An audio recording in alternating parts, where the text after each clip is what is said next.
welcome to what I like to call Japa Forum 2025. Of course, I mean, you've seen the word brain drain attached to it, and there are debates like, okay, is Japa really worth it? I mean, it's like we are draining anywhere people emigrate from, right?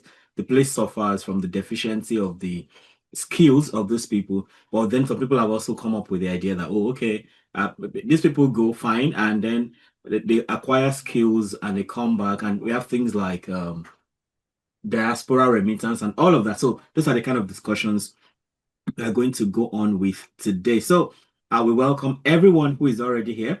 Thank you for being open to discussions like this, because I mean we need to really think about some of these things, because we have to plan for the future for sure. Gradually we are stepping into positions of leadership wherever we are, and no matter who you are, right, your country follows you everywhere you go. So I think that's why this is really important. So today we have scholars, policymakers, industry leaders, and youth voices to discuss one pressing question. In the long run, is it truly brain drain, or could it be a brain? I think I like to say brain gain in this case for those left behind, right? So our goal is not just to examine the losses, but to explore the possibilities. Now, I mean, it looks like we cannot really do anything about people traveling. Of course, the history of humanity is all about migration, definitely. Like if you trace I mean, that hometown you hold on to so seriously, if you trace things down like 100 years back, probably that did not exist. So the history of humanity is all about migration.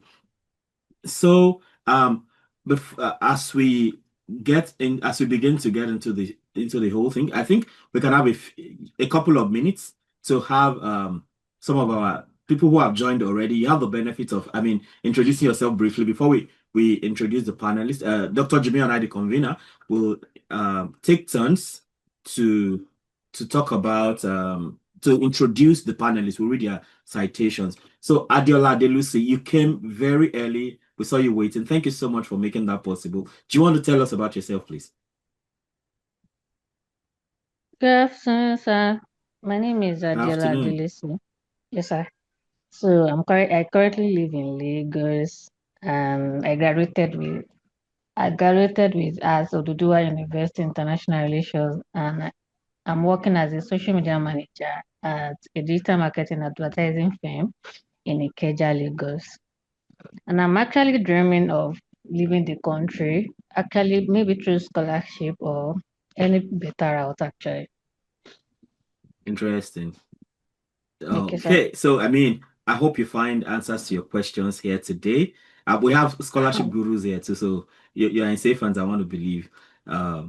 Yes, Afari Ogunde. Oh, yeah, well, good to have you, Adiola Delusi. Interestingly, my sister-in-law finished from your school. She studied microbiology. Interestingly, last year I gave a talk there on AI and all that during the science lecture series. Nice school. Thank you. Afari Ogunde, David, do you want to tell us about yourself and what you expect from today's event? Afari Ogunde, David.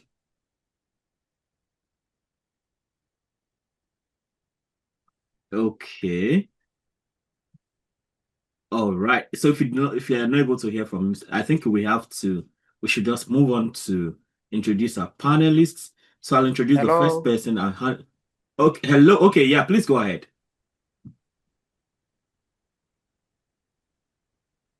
Yeah. Good afternoon. I'm Afari Ogun David. I work at Ajayi Father University, Oyo, in Oyo State, Nigeria. So I'm so happy to join this conversation this afternoon, so as to gain more and learn more about brain drain in Nigeria. Thank you. Okay. Thank you so much for being here. We are very pleased to have you. Okay, so I think let me pass it to Dr. Jimmy in this case to introduce the first panelist. Thank you so much for being here. All right. Just a minute. Okay. His name is Luchulumanco Mawisa. He's a project manager and also a researcher politics analysis with Pan-African development advocates in South Africa. So he's a South African researcher, project manager, and Pan-African development advocate with over 8 years of experience working across government, civil society, and international cooperation sectors. His work focuses on governance, youth empowerment, and Africa's socioeconomic transformation through evidence-based research policy, innovation, and institutional development. He currently serves as the core country leader of the Independent Continental Youth Advisory Council of the AFTIA in South Africa, and has previously served as the area manager at the Independent Electoral Commission of South Africa. He has contributed to continental and global dialogues through platforms such as African Union Corp's 12 Cohort, the African Union Diaspora Initiative, the Gamal Abdel Nasser Fellowship for International Leadership Development in Egypt. As a researcher, he actively engages in African Union and United Nations youth dialogues, including recent contribution to the AU Diaspora Youth Initiative panel on education and African history. He continues to champion Pan-African collaboration, institutional reform, and harnessing of Africa's human capital towards the realization of Agenda 2063, the Africa we want. Dr. Thank you so Dancy? much, Dr. Adejimi for that. I move on to the next panelist as we introduce Dr. Ukamaka Gladys Okafor. We hope to join us. She joins us very soon. Ukamaka Gladys Okafor, PhD, is a pharmacist and public health professional with vast experience in medicine, regulation, health system strengthening research and advocacy, health policy development and reforms, private sector engagement, and health workforce development. Upon retirement as director of the Pharmacy Council of Nigeria, she's managing a chain of community pharmacy, in addition to being an associate professor of global health and health systems research at Euclid University, Bangui. I believe that's in Central African Republic, and an instructional designer with the Next Gen U, Minnesota, USA. She's a consultant scientific writer at the Department of Pharmacovigilance, Regulation, and Safety, Access to Medicines and Health Products, and an assessor for the global benchmarking of regulatory systems at the World Health Organization, Geneva, Switzerland. She has academic and experiential exposure in logistics and supply chain management, project management, and global health advocacy, and has been opportune to be trained by the Massachusetts Institute of Management, University of Washington, West African Postgraduate College of Pharmacists, Taxila American University, University of Lagos, Purdue University, USA, B-Skilled, and University of Nigeria, Nsukka. Apart from her numerous peer-reviewed publications, she's a peer reviewer for various notable international journals and member of the editorial board of the Pharmacy Education Journal of the International Pharmaceutical Federation, FIP, and Journal of Public Health in Africa of the African Center for Disease Control. Her recent studies focused on international health, workforce migration, digital health, infectious disease, and vaccine access, geared towards providing data for policy development and reforms. Please make welcome Dr. Ukamaka Gladys Okafor. We hope she joins us anytime soon. Over to you, Dr. Legend. Yeah, I'm going to talk about a very good brother of mine. In short, we know him very well. So I'm going to give a very synoptic overview. And Dr. Balajobi, so we call him a global scientist and an education advocate. He hails from Ekiti State, and anytime you hear him, he will tell you he's from one place. I think that place is on the map. FYI. Yeah, so with just $100, and he went down to the Korean government. He got a Korean government scholarship. So Dr. Balaji ventured at the Daejeon University, South Korea, where he completed his Master of Science in Microbiology in 2016. His thesis delved into molecular rules, and Dr. Balaji pursued his PhD in microbiology at the Kusha Institute of Technology in Germany, fully funded by the DFG grant, and graduated in October. His dissertation by Professor Ryan examined a whole lot. His work has resulted into 13 peer-reviewed publications, and trust me, if I call the name, you will smile. Presently, he's a founder and is the founder of Scholarship Cafe, a a platform that has actually garnered over $1 billion in providing scholarship opportunities, mentoring to various students across the globe. He has actually championed some social work that has to do with IETLs, with revitalization of bringing English on to the African sphere, and he has done a lot. Presently now he is based in Calgary, Canada, and he continues to bridge continents through his role as a researcher, as an educationist, as a scientist, and a founder, embodying resilience from modest beginning in Nigeria to his global impact in advancing science and access knowledge to every part of the world.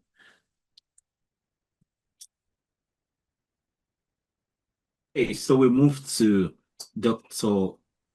Chris Fayomi of NANS. So sorry, just a minute. I got busy with some other things. Yeah, okay.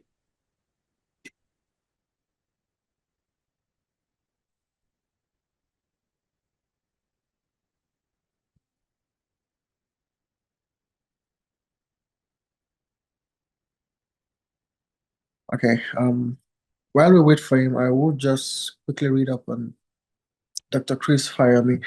So he's the global president and the National Association of Nigerian Students in Diaspora, NAS Diaspora. He's a passionate and innovative researcher in the field of material science, mechanical metallurgy, and additive manufacturing. He possesses an engineering degree, PhD in metallurgy and mechanical from TUT, that's the University of Technology, South Africa. And his expertise spans additive manufacturing and lightweight materials alloy. He has explored various manufacturing processes. He has published widely in high impact factor journals, including and received multiple awards, including Vice Chancellor's International Award for Outstanding Research Output. As we speak, he's actively involved in leadership and unionism. He's currently serving as the global president of the National Association of NAS Students in Diaspora and chairman and Nigerian Nigerian scholars in Australia, which is called NISA. Just a minute, please. Okay, I can see that Professor Ukamaka is here. Just 1 minute, please. Okay, now just in few seconds, we've been trying to read out the citation of most of the panelists that we have, but we really just want to hear from them in few words. And I'll go by what I view here on my screen. And that starts with Dr. Ibalajobi. Well, thank you so much, brother, Dr. Jimmy, and thank you so much, everyone, for having me today. My name is Dr. Olumiro Igbalajobi, and it's so good to see my brother again, the president of NANS Diaspora. I guess the last time we met was possibly on Twitter Space or something like that. Yeah. So, good morning from Calgary. It's 5:14 a.m. in Calgary, and I hope you're all doing well. And I look forward to the conversation today. And thank you so much once again to all the organizers. And I do look forward to engaging the speakers and the participants as well. Thank you very much, Dr. Ibalajobi. The next on my screen is Dr. Chris Jumo.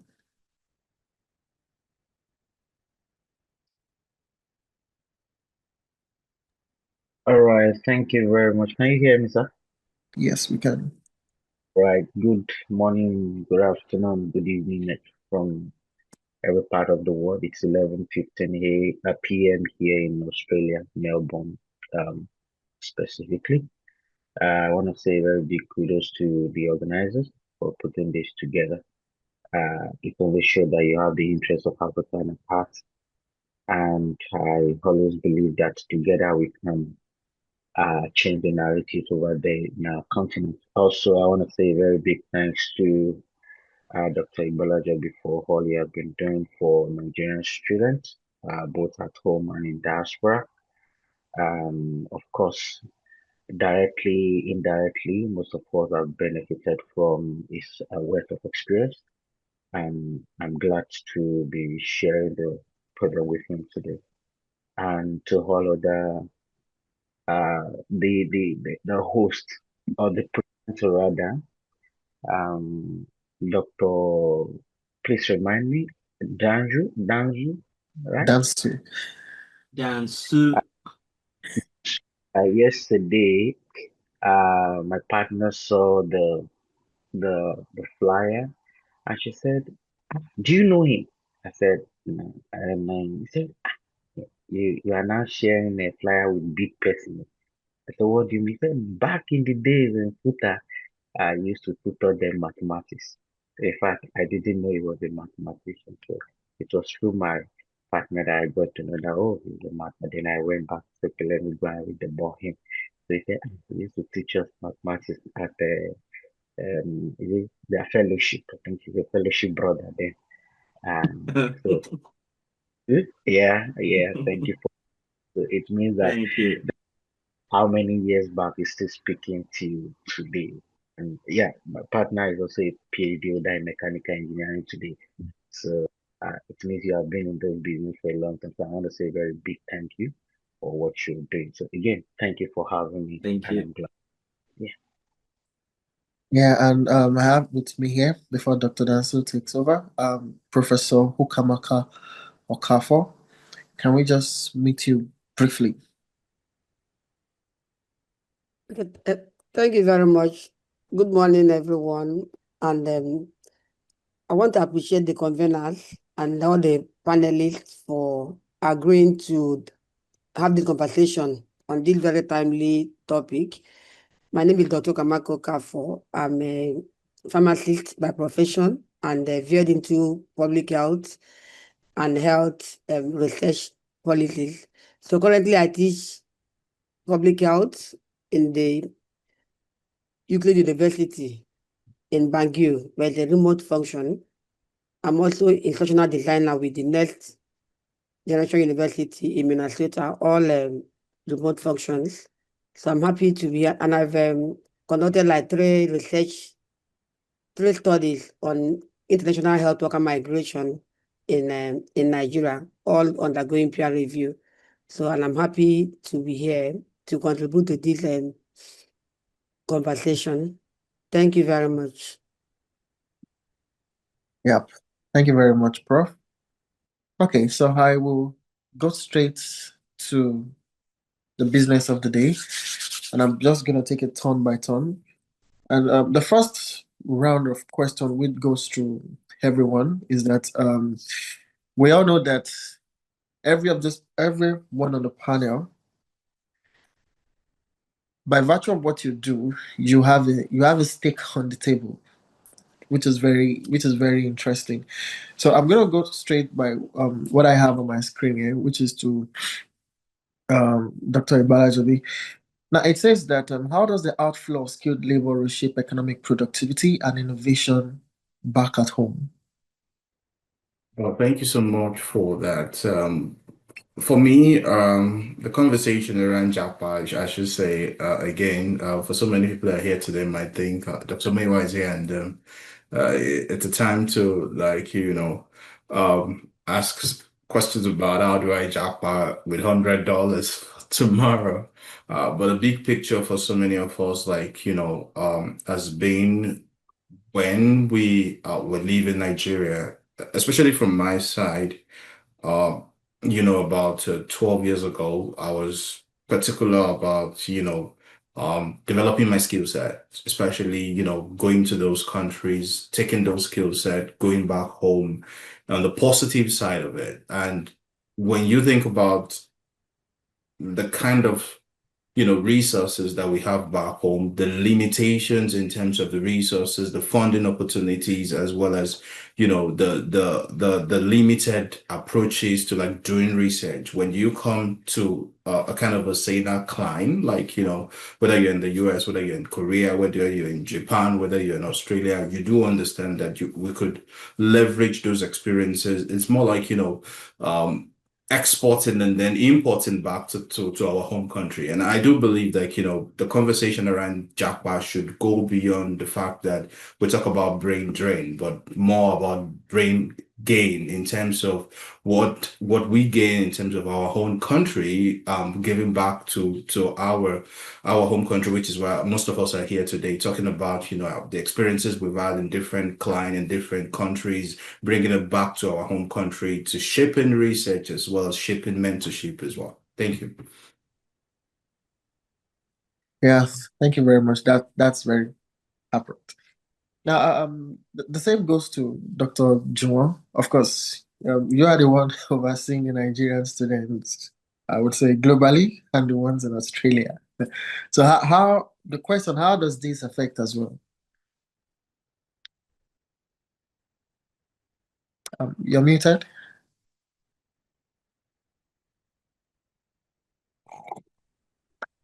Yes, thank you so much. Yeah, just as mentioned by, okay, let me start by saying, um, Japa, I'll be glad to say Japa will never stop. And in fact, Japa is a continuous thing that, in fact, every now and then people wake up to say, well, I just want to go, I just want to leave. So rather than dwelling on stopping people, I now believe in Japada. Japada in the sense that um, we shouldn't be seeing the problem part of people leaving the country or leaving the continent, but we are now looking at the possibility of uh, tapping from whatsoever experience, whatsoever uh, possible thing that we can gain after Japa. Just as Dr. Muiwa mentioned, it has been an idea of I just want to return back home and give back in whatsoever way and I could. And personally, there is no year I don't go to Nigeria. And I don't just go to Nigeria simply because I want to go and visit. In fact, the last time I went to Nigeria this year, I only saw my mother for five hours. And I couldn't see some of my brothers simply because I went there as a result of joining voices to diaspora professionals um, who are ready to give back in one way or the other. And thanks to the Minister of Education who initiated the Diaspora Bridge initiative, whereby the Nigerian professionals can now return back and give back. Yes, yes, it has affected the economy before now, but the new initiative now is beginning to make sense in a way that okay, the Japa will no longer be a syndrome, but it will be an avenue to give back to the society and develop the continent, so to say. Yeah, awesome. Thank you very much. Then I asked the last question to Prof. Ukamaka. And so this person it's the next one would be handled. But the thing is, how can Africa, in a way, convert this economic cost of migration into a long-term opportunity? Because that is something in everything, there has to be something good about it, no matter what. Like we know in physics, the third law of motion says that there is this equal and opposite reaction. So if everything is going this way, there should be a form of a long-term effect. What is that? How does that sound to you? Okay, thank you very much. Thank you for that question. Okay, the two speakers, they've encouraged the fact that Japa must not be a syndrome, that we need to talk about how to have a brain gain instead of just brain drain. And I want to say that from all angles of, because many times the people that Japa, they get letters from their professional agencies or their associations in most times. So I want to suggest that we have a structured strategy to gain back from those that have gone. That we need to be intentional about it, not just to assume that when they go, that they will come back and bring back benefits. So we need to strengthen our both socioeconomic systems in Africa by intentionally having a structure that we make us to gain from those that have gone away, that have gone out. And I know that many of the persons that have left Africa, that they left Africa through structured means also, meaning that we all have their contact and we know where they are. So we should be able in all sector or strata, be able to organize these persons and begin to brainstorm with them on how can we gain benefits from their immigration from Africa. So my own idea is just to be intentional about it, not just as individuals, but as agencies, as professions, as organizations, not just for us to leave them to come back and do outreach and go. We need to have a structure to make sure that we benefit from, that we optimize the benefits from them. Thank you very much. Yeah, thank you very much, bro. Dr. Dasu? Yes, sorry for my going back and forth. Yeah, I finally had to change my device.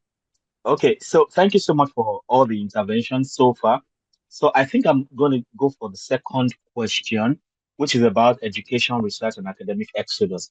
I mean, almost every one of us on this, whether the moderator, panelist, convener, almost all of us are products of, I mean, I was teaching in a federal university in Nigeria for, I think I did that for like 10 years, although in between I came out for PhD and I actually went back, but I had to leave again.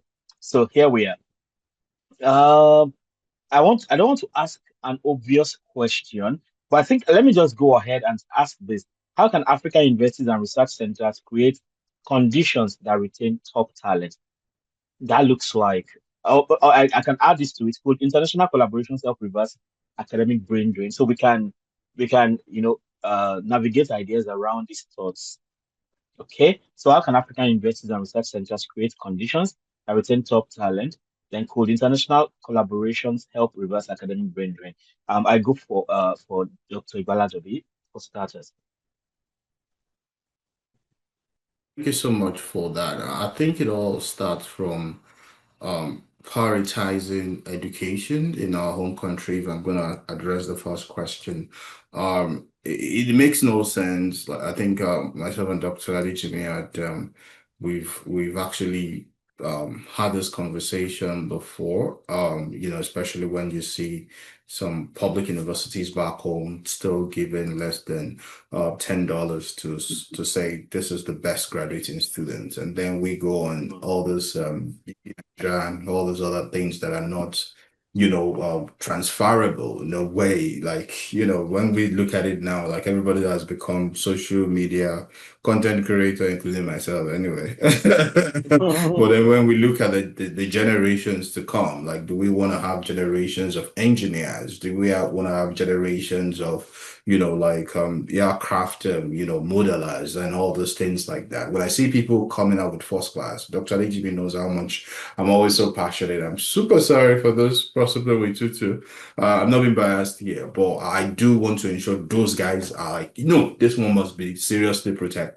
So if we want to retain top talent in our ecosystem, especially within the Nigerian context, we do need to create that safe, that supportive. If you it's not even in the Nigerian context alone. If you possibly saw my TL the last couple of days, the Canadian government in their recent budgets, they had to invest a substantial amount of kind of dollars in their budgets to like attract internationals, researchers. Now they just said, okay, if you're coming to Canada for a doctoral study, we're just going to approve your visa within 2 weeks. I was like, okay, that makes sense. Like, they understand that I was talking to Dr. Adejim a couple of days ago, like they want to recruit international professors. Maybe Professor Danso is interested. We would like to welcome you in Canada and still idea. my brother and also still so they understand, the importance of top talents to build their economy. And we can't just fold our hands, and an average professors back in Nigeria cannot even sustain themselves. So many of us left because we realized that, this system, if you're not careful, you just realize it's not making sense to have a PhD back home and you can't even feed for yourself. So there should be the enabling environment to support you, not only getting those degrees, but also to put food on your table, also to be able to be financially stable. So in terms of, programs that would make a lot of sense to like keep those talents in academia, to keep those talents, ensuring that, they have a safe net, providing opportunities for career development, creating a research-friendly ecosystem that encourage innovation, the government spending money into research, understanding that this is the bedrock of development makes sense. And the second question, more like, how can strategic international collaboration help reverse or balance brain drain basically in Africa? When we foster partnership with global institutions, African institutions, universities can offer, researchers access to better resources, funding, exchange programs, while you keep all this top talent. We've seen what happened with TED Fund, like, they had to like stop it at some point. We've seen what happened with even like my brother and I, we met on the issue of talking about higher Nigerian students being abandoned for even after you've promised them that you want them to represent Nigeria abroad, and some countries have, signed MOU with you. I'm sure if I have a conversation with Dr. Alausa today, he would possibly say Muiwa is one of the people that made him to stop giving scholarships abroad, because I tagged him several times like, hey, if Nigerian government is not ready to support scholars abroad, freaking stop this program, or let's make a crowdfunding for it. So I do believe that we do need that safe environment. We do need that support system. We do ensure that we have those mentorship program resources in place that ensures that we know that all of us here today, so many people here today, I'm so sure if you have a statistical survey, so many people will tell you, once I leave Nigeria or Ghana or Kenya, I'm not going to come back. Yesterday, I was so forced. I was almost replying someone online saying, Omo immediately left Nigeria. He will not come back to Nigeria until he dies. And I was like, dude, you will get abroad. You will realize how it is. It's like, there's no place like home. That's the point. Like when I was in Germany, I want to smell nice because I want to be conscious of my environment. I don't want people to ask me, are you in an asylum camp? But in my own country, nobody really sees me in terms of like, everybody says, when you go back to Nigeria, you need to get a police escort. You need to do this. I was in Nigeria twice this year. I enjoyed home. So nobody sees me on the street except those in the scholarship space. So it is important for us to understand that development starts from our home country. And even for everyone here today that you're looking at Dr. Lumiwa Balajob in the face and you're feeling like my next scholarship is in his hands. Yeah, I totally understand, right? But you need to understand that when you get to those systems, most of us have been out of those systems for over a decade and we still stay connected. If my brother could go home in terms of, making sure that grievances are settled for scholars abroad, leaving Australia, flying to Nigeria, you realize that wasn't a brain drain, but it was a brain gain because he has a PhD and he went back home to sit with the people in authority to have a conversation around how can we support these people. So in summary for me, until we have that conversation around creating that enabled environment, prioritizing education in our system, all this conversation is just going to be another side talk. And I do believe having stakeholders here, which after this conversation today makes a lot of sense for us to come up together and say, okay, this is what we've said today here, and this is what we need to do to ensure our people are protected and our people are also invested in getting back home, especially when they japa in the long term. Yeah. Thank you. Thank you so much for that powerful answer. I think I want to add a ramification for okay, well, I mean, maybe before I even move on, it's very good you talked about the idea that Nigeria sends people out and then they get abandoned. I think I read somewhere that this, what we now call 419, actually started sometime in the 80s or so, when the federal government sent students out to different countries of the world, Russia, Greece, all those places. smart people. And then at some point, there was a change in government, and the government decided not to pay their stipends. And you know what the smart people do when they have no access to the things they need, they begin to think of ways to find to help themselves. And I mean, it's such a sad tale, and it's painful that it doesn't look like anything. In fact, at some point when I made several attempts at applying for scholarships. At some point, I didn't want to apply for any scholarship that had any business to do with Nigeria because I just wanted my peace of mind. So, and I think that's really, really, really annoying. Okay, I think the next person we are going to Dr. Fayomina. Thankfully, he's with Nance. Uh, I think I want to put him on the spot here. We used to know Nance to be fighting for things that really matter. So what has happened to Nance, Doctor?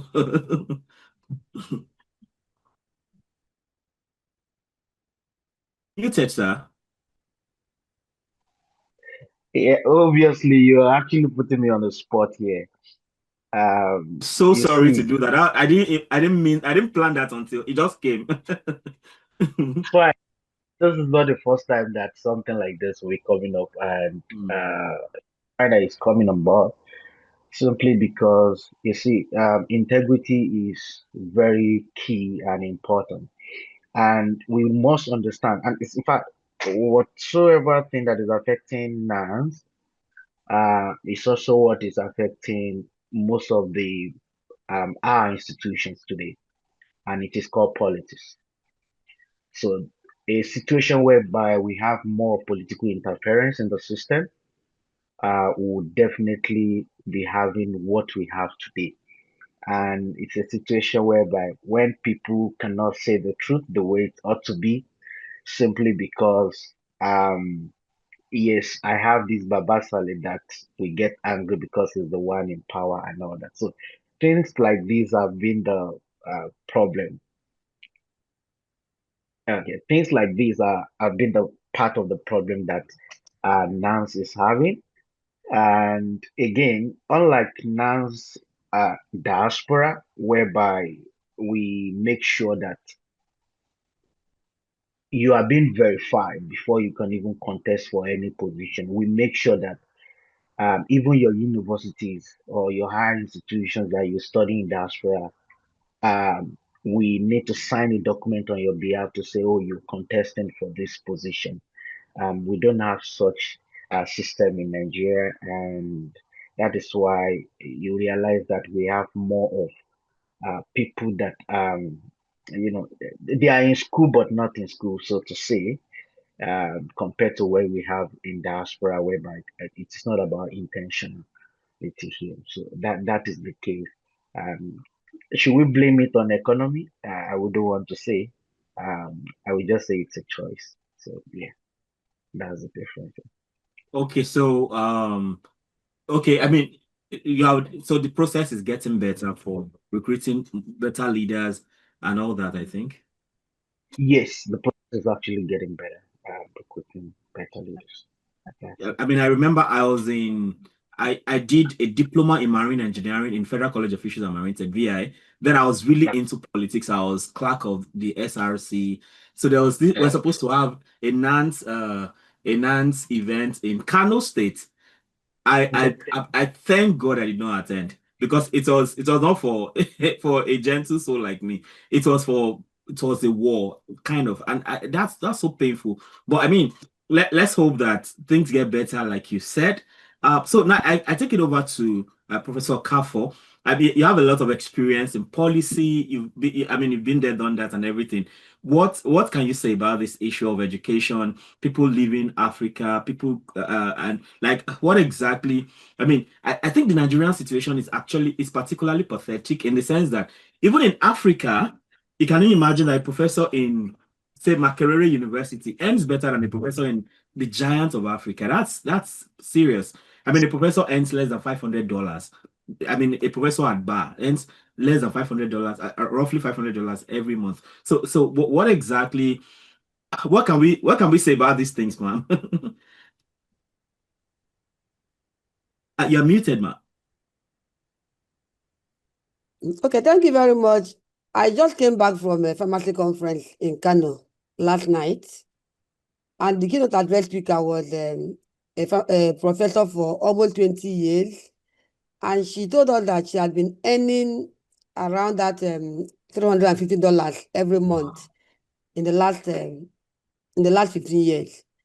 And what they were advocating was that the other people, like now, like for example, I'm a pharmacist, and she's in academia, and there are other pharmacists that are not in academia, that are in industries, that are in community, that are in hospitals, that are earning more. So she was advocating, which I support, that the professionals in other areas should join them to lobby, get evidence, advocate to the government to increase their take home, because what they call take home can no more take anyone home, and then that the people in education too should also be allowed to explore other avenues. They should be allowed to also take other jobs, ethically and formally, apart from their academic work. Because if the government cannot pay what they're supposed to pay to them, then there's no need restricting them to only that academic work. Like, I want to talk about pharmacy as a profession. You will tell someone, don't do two jobs, you must have only one full-time job. So the pharmacist in the academia, you are restricting the person to one full-time job. And you are saying the person cannot register a community pharmacy as a pharmacist in academia. So what do you want that person to do? So what you're advocating is that the policy should be more liberal in allowing professionals to explore more avenues of making ends meet, and not to restrict a particular person to say that you are a lecturer, therefore you cannot work in the teaching hospital. You're a lecturer, therefore you cannot work in the community. You can't own your pharmacy. I'm just giving an example from my own field, from what I know. So I think there should be a policy that will make people in academia to formally explore other avenues of making ends meet, and not to restrict them to one particular full-time job. So that is the area where I come from. Thank you very much. Thank you so much, Prof. Yeah, I know that when I got into academia, I mean that was like 2 years after I graduated from bachelor's degree. So I got retained in my university. So we had to read some rules and all that. I learned that as a civil servant, you cannot do any other thing apart from maybe agriculture. Maybe you can have a farm and all that. Not a bad idea at all, I think. But I mean, we also see people like Andrew Ng, a professor in, I think, Stanford University, who has a platform like deeplearning.ai and all that. So I think that thankfully I'm particularly glad that we have people here who are, maybe you have the ears of people in government and all that. And thankfully some of us are beginning to show interest in even taking politics, because I think that's where the whole thing comes from. Politics determines every aspect of our lives. So I feel that, for instance, as a mathematician, I don't think anything stopping me from maybe being like maybe investing in some tech company, or being a board member somewhere, as far as it doesn't affect whatever job I have to do, because people do that all over the place. The only thing is maybe there's a way they are taxed, which is fine, like that way. But I think the fundamental thing is that maybe the pay, there's nothing we can still say without talking about the pay. It has to be good, because I mean, at the end of the people that are shaping the future of our nation cannot. I mean, you don't want. I mean, people talk about patriotism. When I went back, right, I just looked at it like, hey, I can't die trying to save a country that does not care about me. I mean, that was my thinking. It was sincerely till tomorrow. I just look at it like, whatever I do in Japan, why can't I do it for my country? I come from I'm an ecology lab, and I come from Badagry. We have water bodies, we have ocean, we have river. Whatever I'm doing here, I can do it easily in Badagry, but I mean, can I do that in a vacuum? Of course, there's also this aspect of, okay, maybe when I have enough energy financially, then I can set up something private. But I mean, private initiatives are important, but at the end of the day, we need something that is more broad-based. It's more like maybe some people are close to the president and they are earning, they are having a nice time. But how many people can ever meet the president? How many people? So at the end of the day, we need something that covers for everybody. Thank you so much for your intervention, Saz and Ma. I go back to Dr. Adejimi for the next point. All right. The discussion is heating up. Now, this is what I really want to ask, and I'm gonna start with my screen first. Prof, you are into the health sector, isn't it? For some of us who are applied mathematicians, we've been doing a whole lot with respect to infectious disease, epidemiology, and things like that.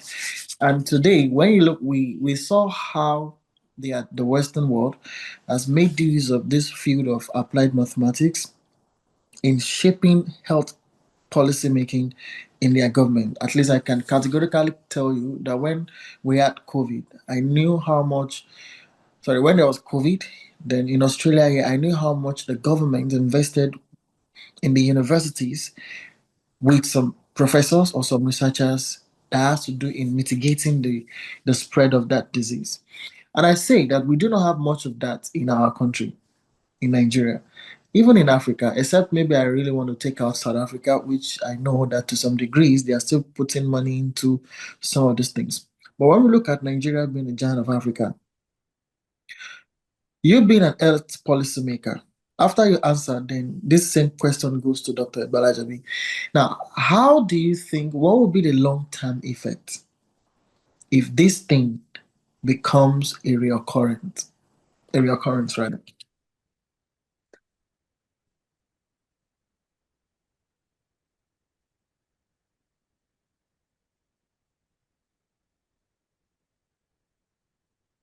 Hello, Prof.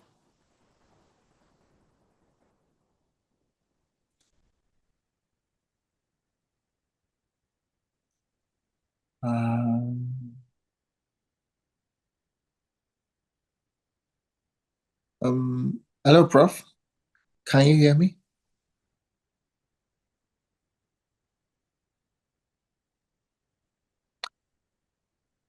Dr. Balajabi, can you hear me? Is it from here? We can all hear you. We can hear you. Okay. I think Prof is back, yeah. Yeah. Prof, can you hear me? Okay, maybe while she'll come back, you can step in. All right. Can you please repeat the question because I think Yeah, so we're looking at the healthcare sector in Nigeria now. okay. Yeah, I don't want to use Africa as a whole, but in Nigeria, what do you think will be the long-term effect of the health sector with the way things are going? Of course, we know how much Western countries, advanced countries are pumping money into that sector. They take life very serious, and it seems as if it's opposite in our country. All right. Thank you so much. For those that possibly had met me or had to go through a mentorship program, you do know I love to give examples, and I think a typical example I would give is having to speak with a medical doctor, very young chap, medical doctor in Nigeria, a couple of days ago, who had booked a consultation, and he was freaking frustrated with the system.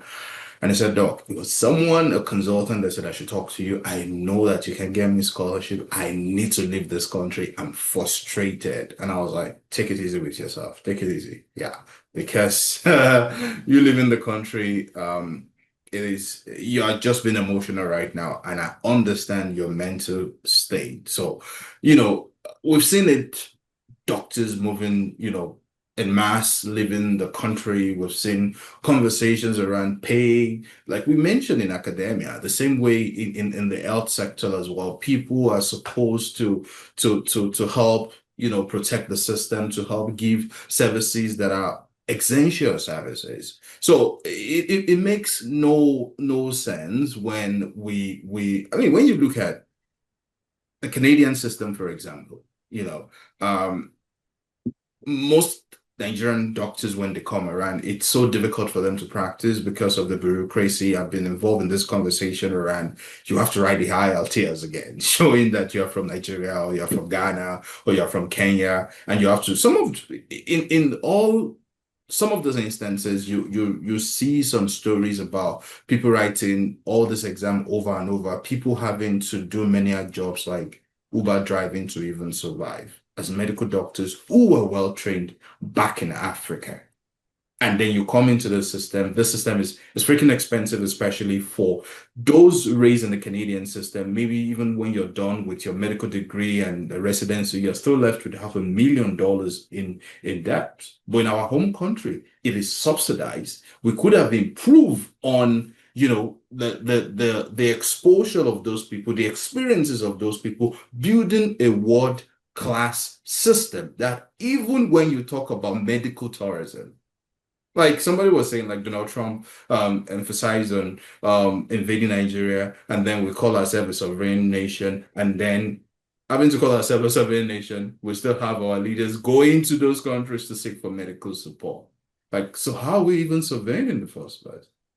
If at everything that happens, we have to leave the system, it shows that there is a decay. Look at conversations in Japan, in South Korea, like you see a medical doctor far away, miles away, through robotics and AI, they're conducting their surgery from anywhere. Where are we in Nigeria at that point? Where are we in Africa at this particular point?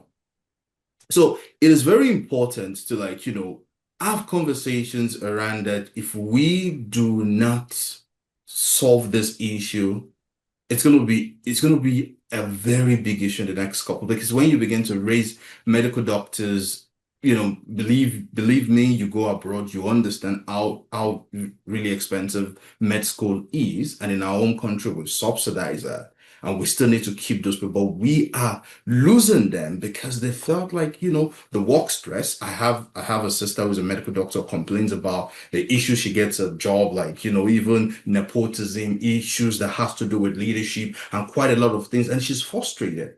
So the implication in the general scale, if we're not careful, is the fact that we will continue to lose people that are supposed to be people that would have improved our health system. While, like my brother has mentioned earlier, we can't stop migration really. I mean, it's also biblical. But the departure of qualified health care workers, including nurses and medical doctors in our country, will continue to leave the healthcare system under-resourced and overburdened. And this will eventually lead to declining quality. Sometimes I feel like we have so many preventable deaths in Africa if we had qualified people. But so many of those qualified people, we train them, and then they do the exam in the UK, they go to the UK, from the UK they come to Canada, they hand big money, and why would I go back home when I'm being treated badly or when I'm not even being appreciated? So we do need to have conversations around like this consistently, bringing stakeholders even in the healthcare sector. I mean, I remember recently there was a law in Nigeria, or there was a deliberation of policy saying that you cannot Japa until maybe after 5 years of med school. I'm not sure that's scaled through in the Senate. I mean, you can't stop people from migrating, but you can create an environment for them that they would even go abroad. And when they go abroad, they realize in Australia it's really cold. In Canada, it's cold. There's no source of you even eating your African food. I'm going to go back home because the system is good, and maybe I'm just going to go outside for tourism, and we can invest in even. I've learned in the past that back then, the likes of UCH and Ibadan, people come from even Saudi Arabia, UAE for medical interventions. And let me tell you now, even some of our people in diaspora are now going back home for cases that have to do with IVF, even now, because it's freaking expensive here. So let's imagine we're building that system that we can even invest in a technology that people can come into our own country. That would even lead to, getting visibility and also more in terms of the kind of revenue that we get. So until we get to that stage, we're not going to prevent average medical doctors from leaving our home country, except Chevrolet and MasterCard. Even MasterCard is not even, they're quite lenient on you going back to your home country, except Chevrolet. So many of those scholarships out there, they also want to attract you to their system, to build their system, but it's on our own hand to ensure that our governments are responsible and they are quite familiar. They understand the decay in the system. It's just like, there's lack of empathy, there is apathy to governance, and so many of those things that could have prevented these things in the first place. Thank you so much. Thank you very much.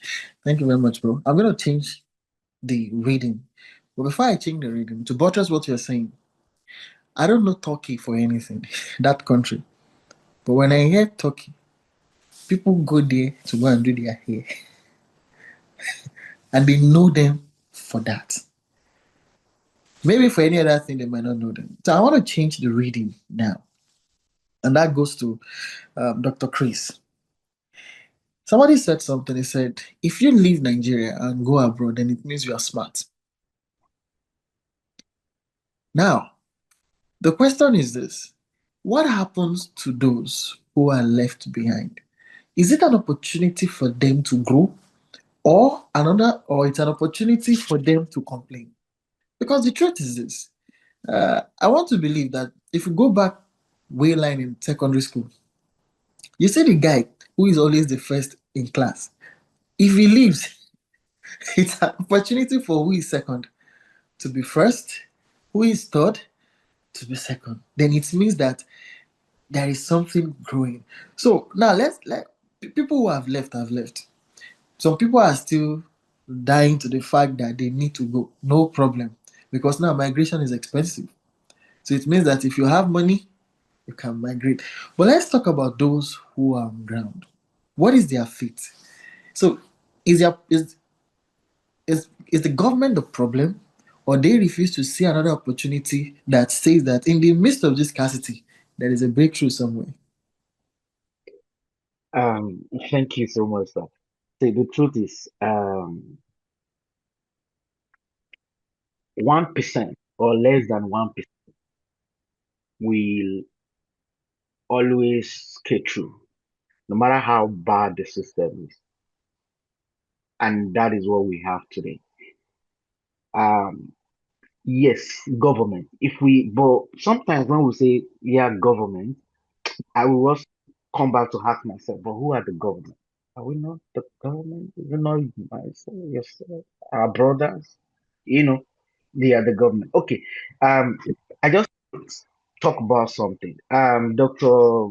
Igbala Jobi, the last time we had that meeting, I said I will try to engage the government, and thankfully, I had a one-on-one with Dr. Alausa, and uh, he said, "Oh, Juan, thanks to you guys, you've been able to force us to scrap this.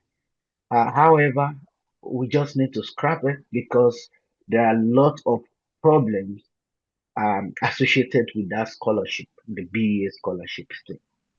And one of the major problems was that you will see a situation whereby 3, 4 family members, they are on the scholarship list, receiving the pay, but they didn't step out of Nigeria ID.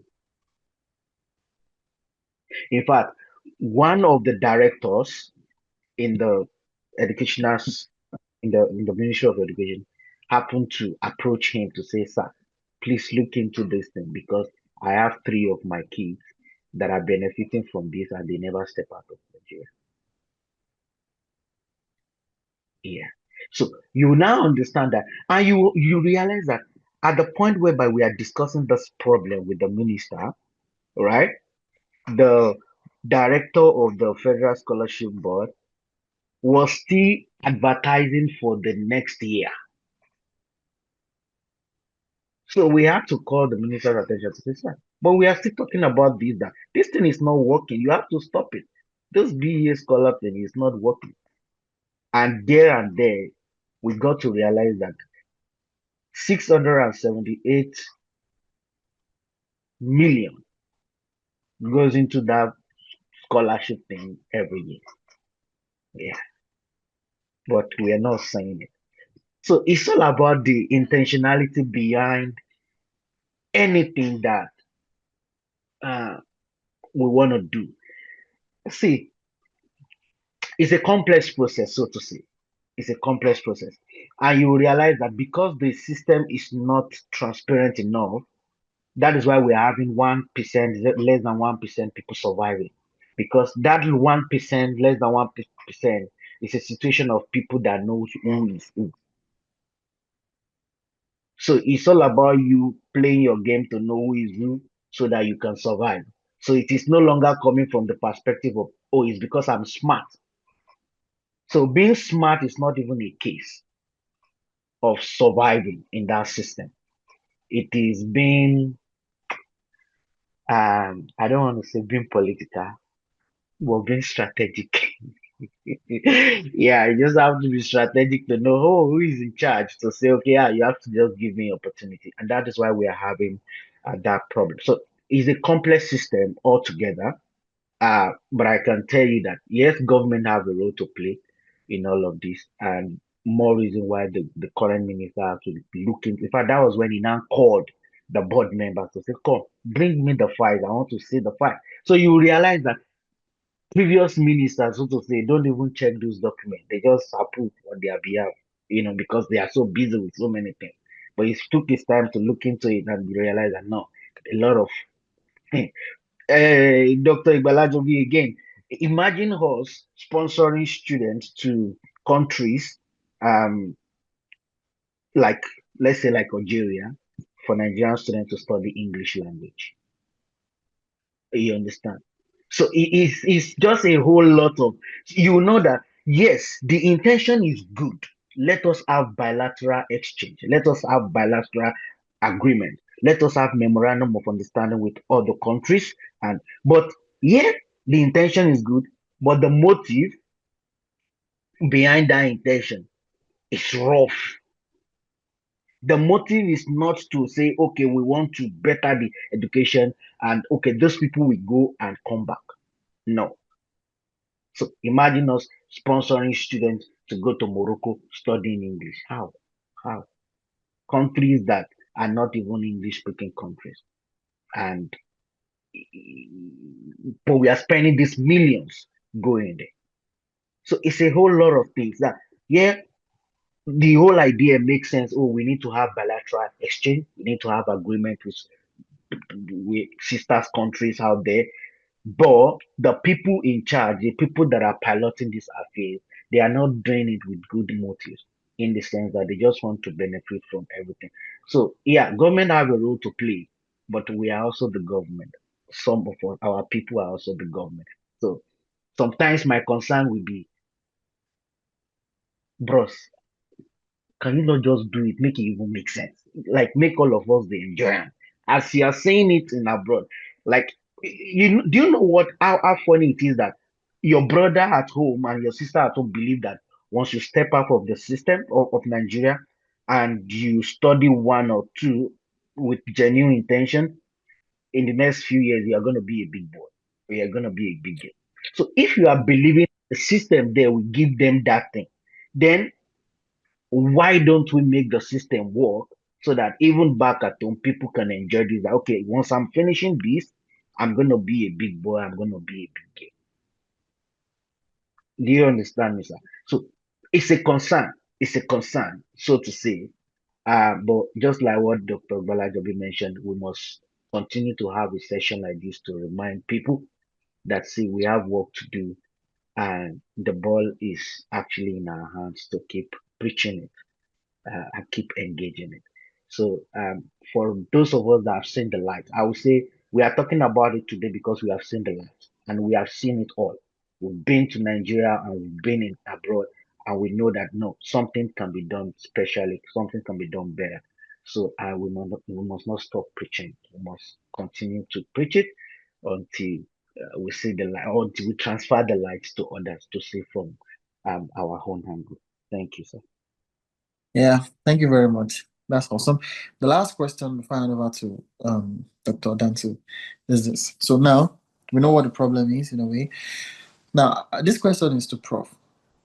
How can we convert healthcare, because it has to do with healthcare now, of course there are other space, but how can we convert a healthcare brain drain into a circle of knowledge exchange? Why I'm asking this is that, is it that the Western world cannot learn anything from us? At least, of course, we have student exchange, isn't it? Where here in Australia, within Swinburne University, in fact, between Australia and I think Mexico. In Mexico, when you get to your final year, you have to travel out. Before they were going to Europe, these are, let me use the word final year student. They were going to Europe, and later they found out that there is a knowledge in Australia that they need to get. All of a sudden, they spoke with the government and they said, okay, you can go to Australia. So they spend a year in Australia and take back that knowledge, go. And we have the Australians move from here and go to Mexico. And sometimes I ask myself, so what's in Mexico? But definitely there must be something in Mexico that they are learning. So it's an exchange. So is it that with the current structure, knowing fully well that even if our doctors in Nigeria move abroad, they excelled in a way. But the thing is, it looks as if there is nothing they can learn from us. So in 2 minutes, I need you to explain that and why Dr. Danso takes over. You're muted. In the first instance, thank you very much for also observing that Nigerian doctors and other healthcare professionals, pharmacists, nurses, radiographers, physiotherapists, when they go outside the country, they are very innovative. They do exploits. Many Africans abroad, they've gone out and they are doing transplants, doing surgeries, doing things that it's a Nigerian that brought out a baby, conducted the surgery on the baby and put the baby back in the womb. Don't forget. So what is the problem? The problem is the enabling environment. If you create such an environment that is abroad in Africa, we will explode. We will not need to go abroad. You see what is happening in the healthcare system, the government is doing now in the healthcare system. The government is trying to cushion the effect of the Japa syndrome. And in trying to cushion it, there is no other thing that the government wants to do apart from to bring in billions of naira into the universities. The government has told all the faculties of pharmacy, medicine, nursing, government has told them increase the number of admission quota. The government has given them money to increase the number of admission quota. At least one university in one geopolitical zone in Nigeria now has money to increase the quota. Is the problem increasing the quota of educating healthcare providers or creating an environment for them not to leave? So the more you increase the admission quota, the more you increase the number of graduates, and the more you increase the probability of people going out. So when they go out, we lose. The government loses. You know, there was a question you asked one time previously about what will be the long-term effect. The long-term effect is that they keep going out. The quality of the healthcare delivery continues to go down. You admit more persons into the universities. You lose so much money training those persons, and you train them and they go. So why don't we improve the environment of work? You were asking that is the scarcity of the healthcare workforce not going to be a breakthrough for those that have stayed back? It's not a breakthrough for them. Because if you're working in a hospital, you have 5 medical doctors or 5 pharmacists or 5 nurses, 4 are left or 3 have left, remaining 2. That you are 2 does not decrease the number of patients that come to that hospital. So patients keep coming to the hospital thinking that doctors and pharmacists, nurses are there, and they are not there. So there's a burnout. I was interviewing one of the doctors recently, and the lady burst into tears. She's a gynecologist consultant. She burst into tears as I was talking to her because more patients are coming to the hospitals. The workforce is depleting. The patient does not know that doctor is remaining 1 or the pharmacist is remaining 1. The patients keep coming. So they are burnt out. They don't have the chance to even think of what you call breakthrough. They don't have their head is not connected well. Their head is no more formatted the way it should be. So they're not even thinking of trying to innovate or become creative because the work, the burnout, the stress of the work is killing them. So they can't even think. The only thing they think of, how do I go out? How do I leave this place? So until you change the environment to become, to enable people to stay, they will continue to live. They will continue to live, and the quality of healthcare services will continue to go down. And you now see people, yes, 2 days ago, my cousin called me from the village that I should contribute money. All of us in Lagos contribute, and those even those abroad had to give her money to go to a private doctor to do surgery for her 4-month-old daughter that has twisted intestine, because the federal government, the federal hospital was on strike. So it is now the expensive, expert, private healthcare practitioners, the few of them that are remaining, that are going to make the money that is paid out of pocket by the patient's family. So you see the whole family now contributing money to have a surgery at Anambra State. My sister in UK contributed, the one in US contributed, the one in Canada contributed, me in Lagos, I contributed money for her to have a surgery in the private health sector. So the private health sector has built a place around them. They've carved a niche to have a good surgery place. Why such a place? It's not in the public hospitals. So the government is not to increase in admission quota, but to create an environment of work, so that the workplace environment will enable people to work. So we have the brain in Nigeria. So we have it's not the brain that the problem is, the workplace environment and the work policy. So, and I'm hoping that this conversation can be harnessed and taken to government. We are not going to stop this conversation here. How do we escalate what we are saying here to the federal government and the state government? That should be the solution. That should be it's not a solution now. That should be the next step. After this conversation, what next? How do we escalate what we are saying to the government? And how do we get them to do what they're supposed to do? Thank you very much. Sorry, Thank you so much. It's my field. No, so that's and I, fine. Yeah. yes. Thanks a lot for that answer. We actually have a script you're following, but at this point, I just want to leave the script alone, because we've said a lot. First of all, right? If you look at history, starting from what was the first issue? Slave trade, right? After slave trade, we had colonialism, and now we have Japa and everything. So it feels like all those things are meant to take the fittest of us, like the strongest people, the most intelligent people. So it's more like our team A is constantly being harvested, and then we are left with other teams back at home. And generally speaking, that's not good for any country, for any continent. So, and for all the conversations we've been having, it looks like, I'm beginning to think, is there really a solution? And the question I really want to ask now is, are these conversations we're having, are they really worth it? Like, to what end? Sincerely, like, I don't know. I really hope we can have an answer. I go back to Dr. Igbala Jobi. Yeah, I think it's an amazing conversation. Like you It's said, more or some less of like you're us. putting him on the spot.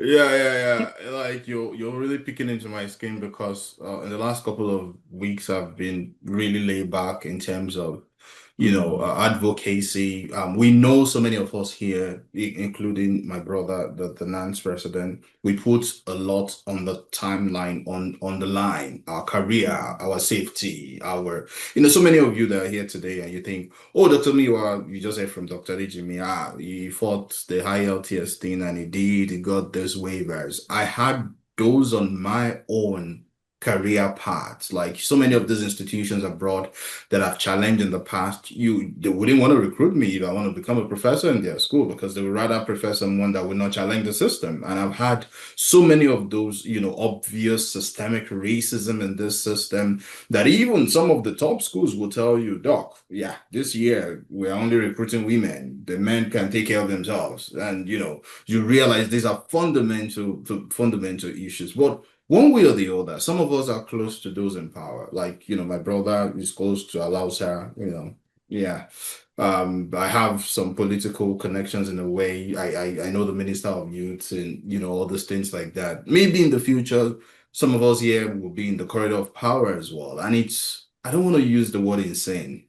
I do tell to Dr. Ejimi, like, it will make no sense. Like, we've experienced this kind of, system that are organize and then we go back home. And I think one of the problems back home is basically you get changed by the system, even when you have those good thoughts. And I remember someone talking about a public service in Nigeria is one of the decay in the system. Like, my brother was just talking about some of us have since when I was in Korea in 2013, I remember having someone in Russia that was not paid for over a year for the BA. And for the first time, I'm just hearing that. So they have people, even like families that are on the BA scholarship. So, like, we do need to have conversations around. We do not necessarily have a leadership problem. We do have a follower problem as well. Because by the time you see someone here today, maybe Idris, maybe my sister Fagbe Migun becomes a kind of a representative in their local government, or they work with government and stuff like that, you just realize that if they said if you can't join them, if you can't beat them, you join them. So we do need a working system. What would you consider corruption in Japan? What would you consider corruption in South Korea? What would you consider corruption even in the North Korea it's really not even open to the world? People understand, that you have to be committed to the system. I remember when I was in Korea, every time we go for movies and they talk about how the Japanese colonized the Koreans, were always crying. And they are committed to institutional growth. They are committed to ensuring that their country is well built and protected. So I understand, like, Nigeria is not good right now. Like, I was having a conversation recently with someone that was Dr. Miwa, my girlfriend or my fiance's in the UK. He's not getting a job. And I was like, you can reach out to the Nigerian UK community. And it was like, nothing is happening. And he was like, she has nothing to come back to do in Nigeria because Nigeria is not working right now. I totally understand that point. But as you have a part, I mean, my brother could have decided to just stay in Australia and not to get involved in the NAN stuff. Yeah. I could decide not to even write any institution about the high yield tiers. My brother, Professor Dansu, could decide not to even be awake at this time, or Dr. Jimmy decided not to be awake. I mean, Prof. Okafor might decide to say, oh, well, I mean, you guys are younger, you should be on the front line. So we need to understand that this is our continent. If Africa is not still sustainable right now, we are still depending on those foreign aids, and they are deciding to us like, you must accept this gender, you must attend this orientation. If you don't attend this orientation, we will not get grants. If I'm going to invade you, if I'm not invading you, your president will not talk. It's a mess. And then the youth of this generation, you see us on Twitter, on TikTok, on Facebook, you drag this one is Yaraba, this one is Igbo, this one is Tinubu, this one is Peter Obi. We are divided across all birds, and the politicians are stealing the money and they are putting their kids there, and it becomes a generational cycle. So it is my challenge to everyone here today, because I know some of you, your parents or your brother, your uncle might be in the position of power. I do say it all the time. Most Nigerians, you only condemn the government when you don't have access to the pot of soup. So when you have access to power, when you have access to money, how do you ensure you create a change? So many of us are creating meaningful change. I remember writing institutions back home. Dr. Dijimi was aware. I wanted to teach for free. So many of them rejected my offer, saying we don't have the facility, because they felt Dr. Mi was going to take over their institution. No. Until I started teaching in Anchor, I'll wake up 5 a.m. my time. And when I see students demonstrating that, oh, Dr. Miwa, you taught me, I received so many comments like that. That is something that builds that happiness in me to say, okay, I've touched that person. And it's the same way. Like, this conversation will continue. And, you guys have done an amazing work with the Japa 1.0. Like, if it's part of Japa 2.0, let's begin to engage these people. Those of us are on social media, let's use our voices. Let them know. Those of us that are connected to media and press, let's begin to do this, because you don't know what would really matter at the end of the day. And we're sowing seeds into these people that are here today. Some of them that possibly before they came today, they'd be like, yeah, once I leave Nigeria, I'm not coming back. Oh, that country is a ghost country. Oh, that country. Hey, once you leave, you will understand how lonely it is abroad. Everything you pay for, that your house that you will buy, I was talking to someone, even me that I bought a property in Canada. I'm not going to finish paying that property until 30 years. When you had 30 years tonight, I'll be 40 next day. I'll be 70. Meanwhile, in a fine lie, I could have bought a property in a fine lie and build it. I'm not going to pay property tax. And the weather is good in a fine lie. I can eat my own, I can eat my palm wine. I can do everything. But there are also pros and cons to this system that we don't talk about a lot. So many of us, we've lost loved ones that we could not see them again. So many of us are raising kids that are disconnected from the African culture and tradition, and they don't even speak our language. And so Japa is good. You want to go outside? Yeah, fine.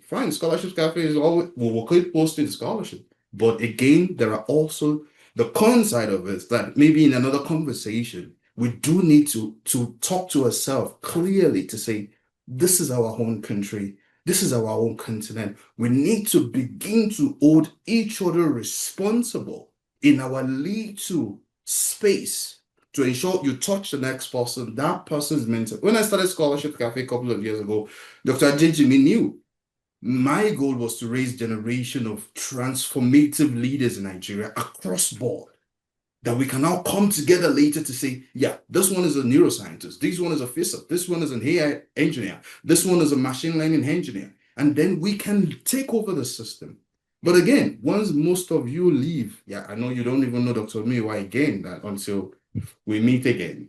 But again, let's keep to have this conversation. It's not a waste. Going back to Professor Danso's question, we will continue to have this conversation, and we will. It's a wake-up call to everyone that once you have access to those in authority, have this conversation with them. Can they have policies that they are having people to go and study English in Morocco? Morocco doesn't even rate Nigerians. You can't even get a visa free to Morocco. When I was in Germany, we wanted to visit Morocco, and we called the embassy. We had to go through the visa process, which was hectic. And then we're sending students there. And then we're sending students to Algeria. I mean, if you're sending students to China to go and learn Mandarin and learn Chinese, that's fine. We could use that. It could be something. But if we're sending people to go and learn, I mean, what about AI? What about machine learning? What about revamping our educational sector? So those are conversations we need to keep, having with those in power and ensuring that it's being aired, and ensuring that, those people that are at very hands of government understand that these are the things. We have Diaspora group. What are they doing? Honorable Abike Dabiri, what are all those people doing? I've had conversations. They've tried to even tag me when we're pushing for the IELTS thing. I was kind of confused when she said she wasn't even aware that some countries don't recognize Nigeria as an English-speaking country. The United Kingdom, they don't even recognize Nigeria as an English-speaking country, and they colonized us. So there are so many conversations around this, which I believe we continue to have. And if you have an opportunity to be in government as well, remember this conversation. We're putting it to you as a challenge. Like, do your best. And if you think you're being compromised, leave the system, for crying out loud. Thank you so much. I mean, I love that. That's so passionate and straight from the heart. Thank you so much. So from that, I heard that let's keep having the conversations. Let's not get tired. And on this note, I must really appreciate Dr. Adejimi Adeniji for being such a visionary. I mean, when he started this whole Japa talk in 2021, I was still in Nigeria, and I was like, oh, can we do a mathematical model talking about Japa? And I'm like, yeah, anything is possible. I just said it, and we went on. At some point, we went to sleep. We woke up again. The paper was out, and it's created a lot of buzz. And now we are on to Japa 2.0. We hope that it can be out by next year. Thankfully, one of our members, Dr. Bosede Fabimigu, is here. Good to have you around, ma'am.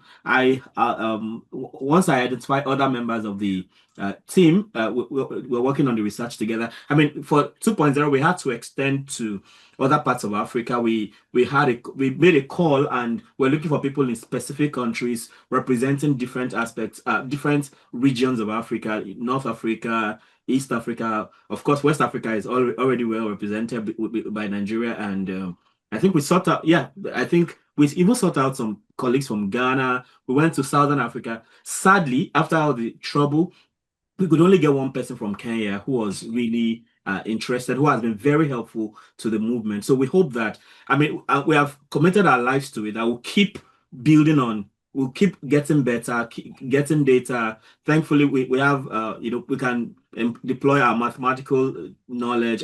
Now some of us are going into machine learning and AI and everything. So we hope we can get the right data to make some of these decisions. So thank you so much for that clarity. We should not get tired of talking, and we have taken that. So we won't get tired because we know here and there we keep chipping off some things until we get to the right point.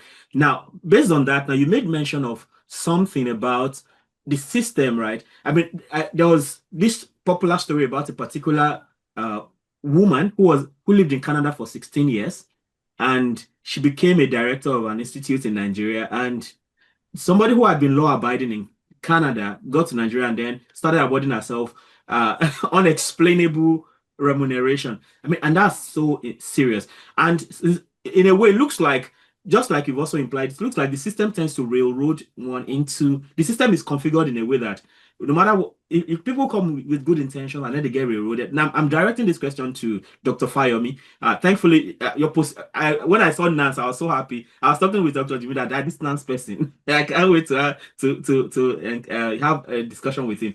So now it looks like the system has been configured to railroad you to the point that sometimes, even if they come and do the minister or something, I'll be afraid, like, hey, because the system is it's wired in a certain way to just make you do the bad stuff. What do you think about it, Dr. Fayomi? Thank you so much for that question. So the truth is, the people in government know the truth, and they know when you are genuine, and they know when you mean the best. Before, in fact, there was a time, no, not too far, very recently, the so we have this student under Tech Fund at University of in the US, Morgan State University, and of course they didn't pay their school fees and all that. So, and they have a professor sitting in there as one of the like a pioneer there that is coordinating things. And he tried to reach out to the minister over and over. He was unable to get the minister. And he called me to say, "Oh, can you?" Now, because relationship was well established, and the relationship that was established with the minister was not the relationship of, "Oh, God, give me money." It's a relationship of, "This is what I can do." As a matter of fact, during the launching of the Diaspora Bridge initiative by the Minister of Education, I was one of the guest speakers in that program, right? And it's coming from the place of value. This is not a leader of Alutagbo. It's an intentional leader. And whenever I call to say, "Sir, this is it, this is what we are," they are very quick to listen. In fact, I was part of the people who came up with that. There must be this diaspora bridge thing, and it was accepted. And yeah, they discussed with more stakeholders out there. So they know the truth, and like I said, they know the truth, and they know when you are genuine, and they know when you mean the best, not because of your personal gain. So approaching them, yeah, once you start playing Nanky Panky, then this one, another thing will be fine. But when you are being intentional about your demand, they will always come true. And I think I've always won a battle with them over and over, simply because of my intentionality. So it's not difficult to engage with them. It's just you knowing what you want to do, and be intentional and be genuine. Yeah, some of them can be funny, to be sincere with you, and especially those ones that um perhaps they don't have a bit of taste of what diaspora looks like. And when I mean a bit of taste, it's not about traveling abroad to do vacation of 1 week, 2 weeks. No, I'm talking about stay there and learn one, two, then it's a different ball game within them. So there are these ones that they don't only travel for vacation, but there are these ones that they don't just travel for vacation, they spend their time there. They know how it feels to be in diaspora and how it is to go back. So yeah, that's it. So, I mean, from that, I'm hearing that go with your integrity and fight to keep it. Is that what you're saying? Okay. I mean, thankfully, it may be rare, but we have people like Akinwumi Adesina who has shown us that it's actually possible. I mean, having examples like that. So maybe if I'm called upon, I will quickly go and consult him that, sir, how did you do this? Because I'm very because I remember one of the activists used to say something. He said she says that all of us were avoiding getting into the theater of play because we don't want our integrity to be soiled. That you can only prove that you have integrity if you're exposed and you keep it. And I think that makes a lot of sense. So, but I think you don't want to enter into those places blindly. You want to go well prepared, knowing the kind of things you're up against. Thank you so much for that. Now, in the course of our conversation, I quickly went to Grok and I checked percentage of Nigerians outside Nigeria, and the answer is scary. I thought it was more than that. The answer is just 7%. Okay, maybe should I say it's scary? I don't know if the word is scary, but 7% of Nigerians are outside of Nigeria, are living abroad for whatever reason. Now, and that tells us that, I mean, give or take, we have 10% of Nigerians outside of Nigeria at any point in time, roughly. Now, it means that there are some people that will never get the opportunity to travel, to step out of Nigeria. And one conversation I've always had also is this idea that, you see, okay, when people get very emotional, I think Dr. Balajabi gave a lot of examples about people coming to him emotionally wanting to travel. It's good to get a nice education, do all that and everything, but we can't afford to get emotional, because one thing is this: when you travel out of Nigeria or other African countries, Nigeria in particular has a way of Nigeria keeps staring you in the eyes. Even if you say you want to talk about Nigeria, Nigeria is right there with you. And I'm like, the final solution should be that Nigeria should work somehow. Because if Nigeria works, even if you want to be abroad permanently, your mind will be at rest, right? Because so Nigeria just has to work, because maybe just 10% of Nigerians can ever leave at any point in time. So I'm taking this question to Prof. Okafor. Since only few Nigerians can ever travel out, what should you be talking about? How, I don't know, like I don't even know the question to ask right now. But with all the noise about Japa this, Japa that, maybe only 10% of Nigerians can ever travel. And I always give this example that, okay, for instance, now I'm in Japan, my wife is there, my kids are here, settled, right? I mean, Professor Balajabu was talking about maybe we are raising kids who don't have connection with home. I mean, we get back to our daughter here like 6 years ago, and she has never been to Nigeria. And that's not the best way to raise a child, I think. So, okay, maybe I can try and bring my parents. We bring our wife's parents. And from experience, I know that some of these parents, after 2 weeks, they are tired. They are comfortable in their. Maybe you think you are giving them a better life. No, they are used to their system already. No matter what you think they are going through there. So even if they agree, their mind will still be there. Maybe they have brothers and sisters there. How many people can you ever take abroad? So it looks like at the end of the day, Japa has some benefits, but not everybody can Japa. So what do we do? That's the question I'm taking to Prof. It's like I don't even know if that's a good question to ask. Yeah, it's a good question, because thank you very much. It's a good question because I answered it first. My first contribution actually answered this your question. And somebody has also, I hope you are looking at the questions people are asking on the Q&A and on the chat. Yes, after now, I'll take it back to Dr. Jimmy, and then we take the general questions. Yes. Somebody has also asked the question that what can you in Diaspora do to help the government to create an enabling environment? So the answer to your question that you asked me, just like I said, I've answered earlier, is how can we be intentional about building structures, building partnerships and collaborations between the destination country, between the immigrants and the source countries. So that is what I think we should be talking about. And I give example with pharmacy, medicine and nursing, because I'm very, very clear about those ones. No pharmacist registers or to take pharmacy exam abroad without going to Pharmacy Council of Nigeria.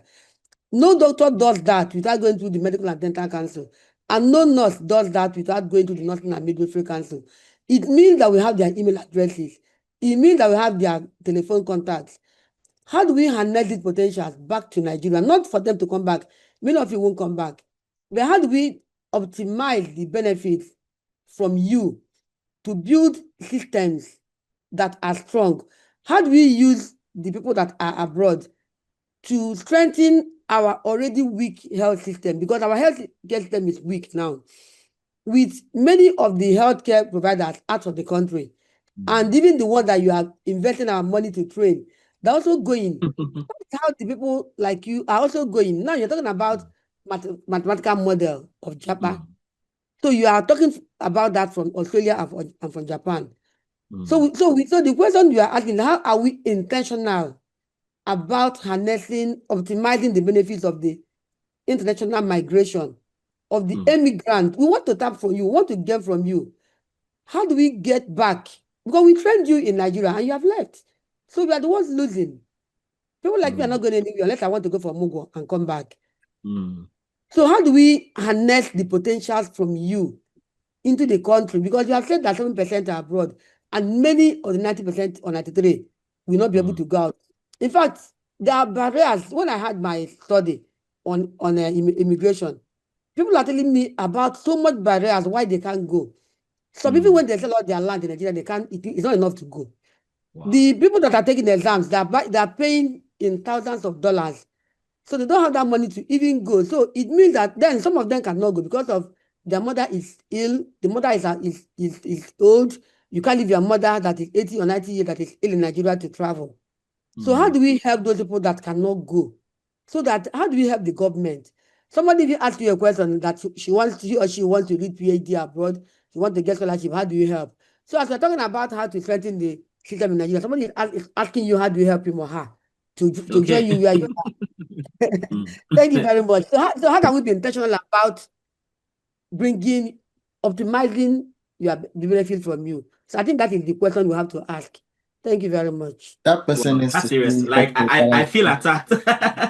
So the question has come right back to me. Before I take you back to Dr. Jimmy, Dr. Fayomi was raising his hand. I think you have an intervention. I pray you'll be able to help me answer Prof's question. Of course, we have answers to it because we are doing what we can do for sure. Yes, I thank you. I actually have a very perfect answer for that particular question. Lovely. Thank you. Yeah, goes back to what I mentioned about the Diaspora Bridge Initiative. So the Bridge Initiative is currently targeting how the Nigerian diaspora professionals can into the system in Nigeria.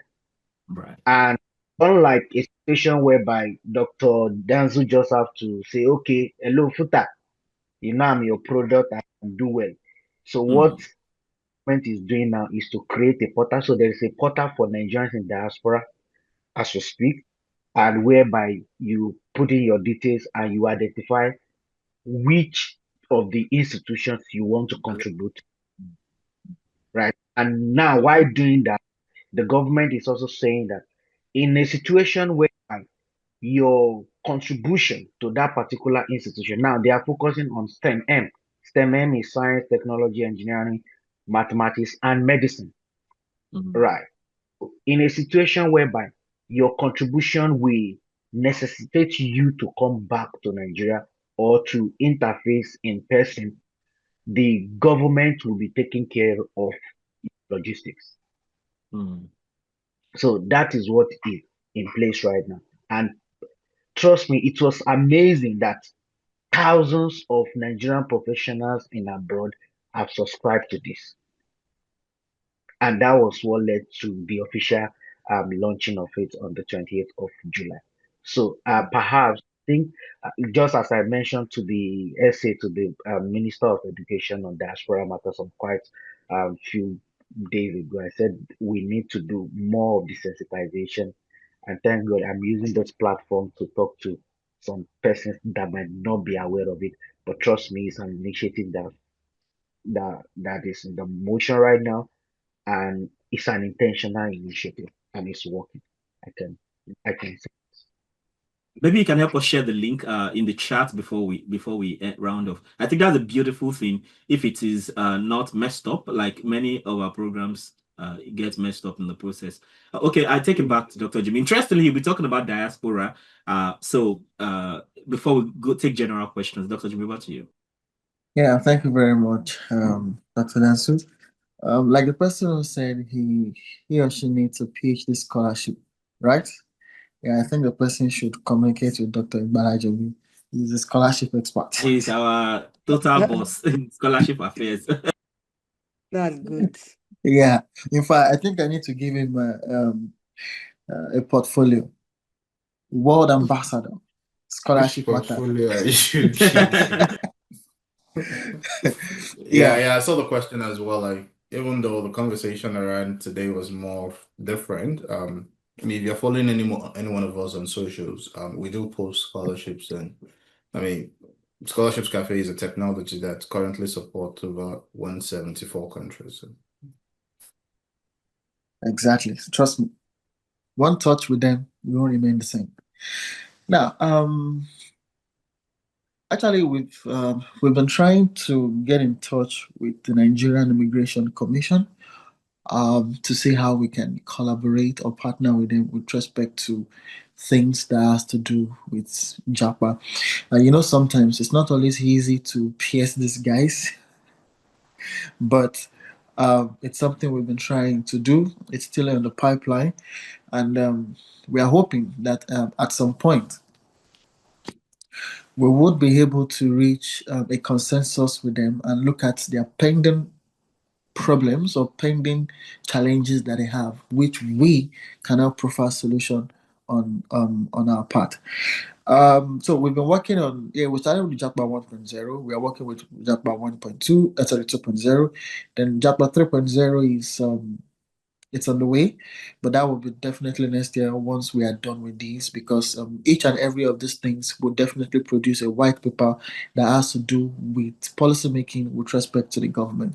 I must be very sincere with us that it's really not a very easy thing to do, because like what Dr. Dancer said, this year we had to try and get somebody from Kenya who has been doing an amazing job on the team, and the team is very interesting. Like, the website is there if you want to know more about the team.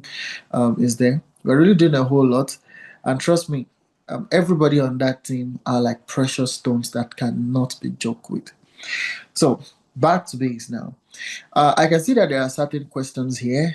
For example, what can be done by the government to encourage our best brains who are still here, stuck in Nigeria, to remain here and give back to the country without dying of hunger? Okay, I'm going to throw this question out. But you see, one thing I have learned is if there is a mass exodus of something, then it means that whatever is left can be annexed. Because let me say it this way: in the midst of scarcity, there is an opportunity there. It only takes sight to see it. To be honest, it only takes sight to see it. If everybody is leaving, then definitely it's an opportunity for those who are left behind to take something or to do something about it. But because of the way the land is, that thing might not be there. But I just want to throw this outside there, that you can be stuck in Nigeria and yet still find a way to break through. I would say this, and I will throw that question to the house. There is a professor in Federal University of Ekiti, which is called Professor Emmanuel Bakari. That's one professor that I can say in Nigeria who won a grant and actually employed postdoc to come to Nigeria. So for some of us who don't know what postdoc is all about, it's like after your PhD, that's what you do. You're just like should I say a senior researcher, something like that. That's what you do, to learn a lot of the academia world and all of that. Nobody comes to Nigeria to come and do postdoc, because for what?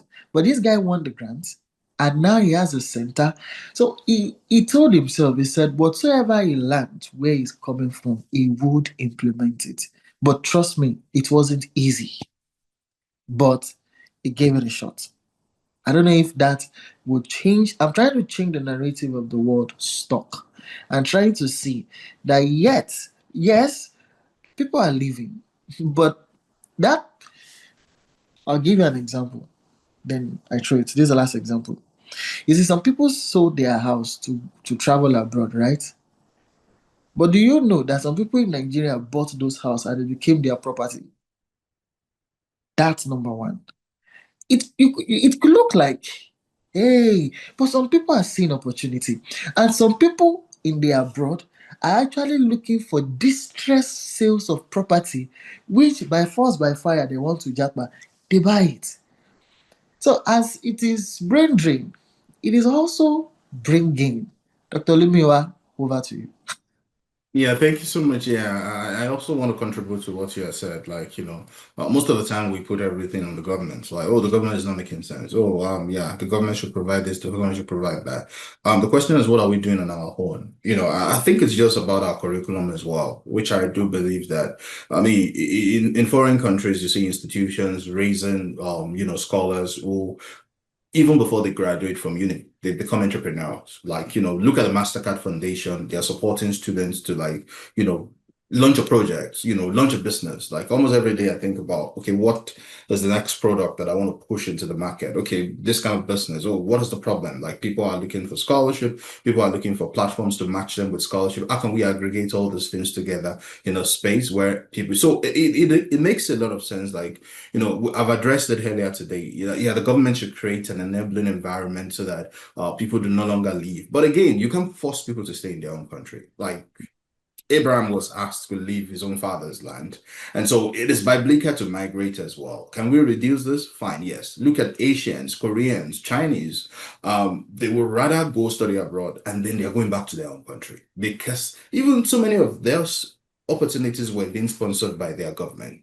So yeah, the government should provide an enabling environment. The government should provide incentive. The government should provide like grants, competitive salaries, which makes a lot of sense. And almost all the conversations going around before the Nigerian, the basic salary was really ridiculous. The government they kept reviewing and ensuring different states in Nigeria also possibly have their, minimum wage. But for individuals as well, I've had friends who would tell me, Mewa, I can't leave Nigeria. The money I'm making in Nigeria, I can't make it abroad. Like, I can't even survive you guys' weather.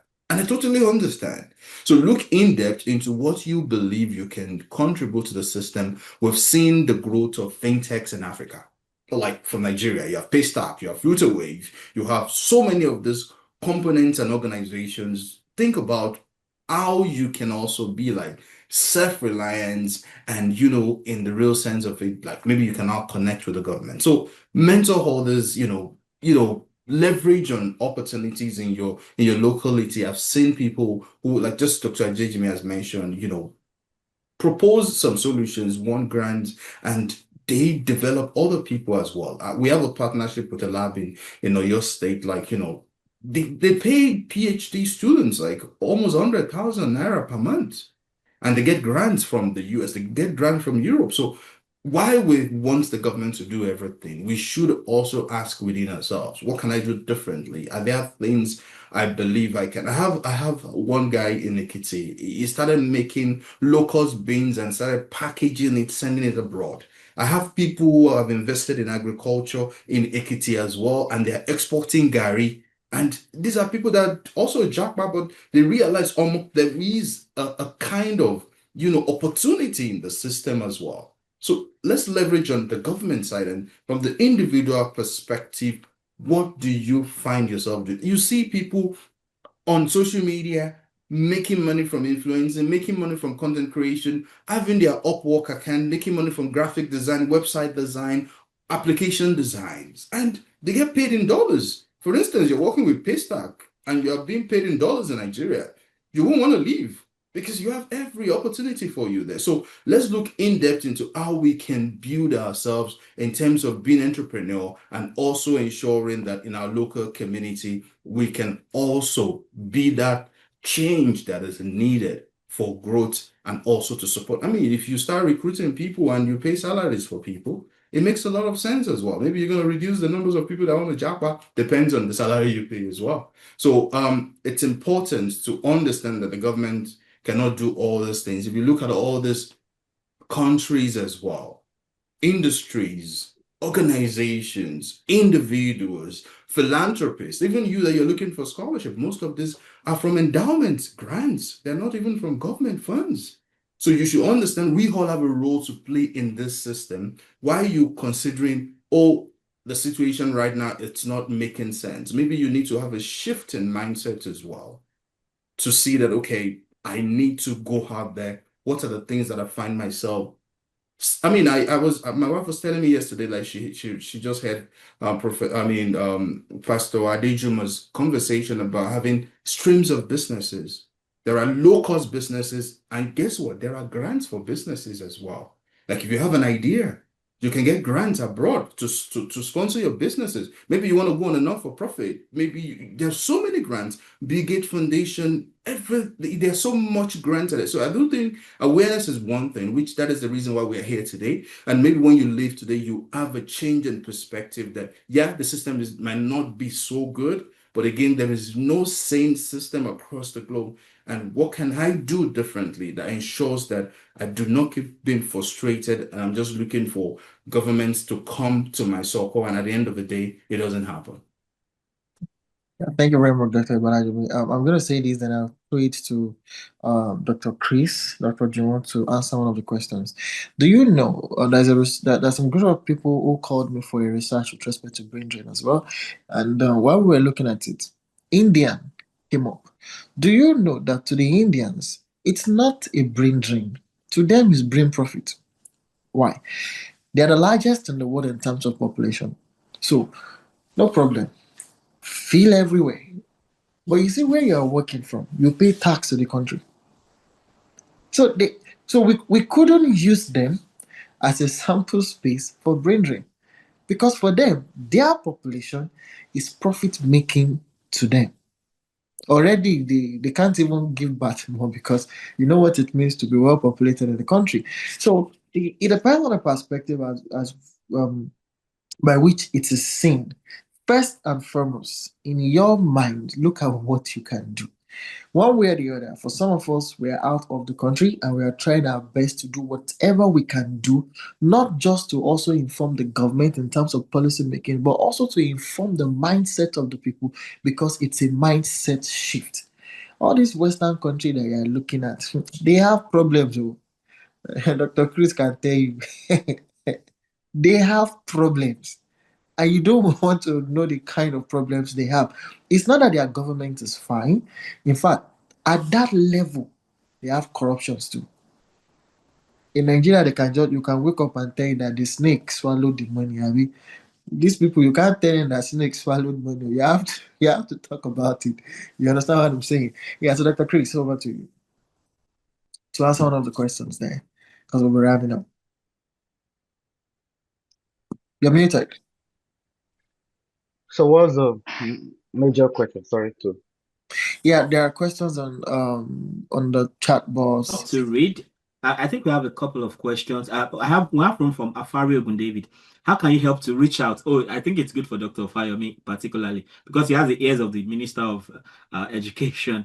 How can you help to reach out to the Nigerian government to increase lecturer salary to reduce the number of people that japa from Nigeria? I mean, that's why I'm here today because I've been taught for 10 years. My salary, I started with salary 105,000 naira as graduate assistant. It felt like good money by Nigerian standards back in the days. But after 10 years with a PhD, my salary was like 165,000 naira. After 10 years, PhD. So I think it's a very serious situation. And government after government, they don't think it's an issue. So I mean, I think it's a good question for Dr. Fayomi. All right. This kind of question, I'm an ordinary student too. Well, you are global president. Yeah. So we can always state to them, but again, sometimes I think the reason behind these, I'm not trying to make an excuse for the government, so to say, please, is that they just believe that okay, the standard of living in some of these Western countries is quite different from the standard of living back in Nigeria. Correct. And as they believe, okay, within this range, this should, just like what Dr. Ibalajobi mentioned now. He said with his property in Canada, it will take him about 30 years to finish paying. But with that same money, you can get like 10 to 15 property in Nigeria. Sure. If I like it, you understand? And that is just the truth. So yeah, we can always, I think ASU is doing a bit of what they can do. Again, the politics is intense. Why some people are fighting for the the good of other. There are some people that are also there to say, "Oga, no mind them, just settle us and all that." So it's a whole lot of politics. But yeah, we are in a position that we can talk to them and we can always reach out to them that, "Oga, this money is not enough for those people. It should be." Yeah, we can intensify the push, the pressure, so to say, and yeah, God helping us. Yeah, we can. You know, having been an ASU member, I sincerely I'm sorry, I can be very very annoying. Like I feel that why should there be ASU? And it's because like if everything was working fine, like in Japan, we have a uh maybe we have a kind of body that tries to fight for some privileges and blah blah.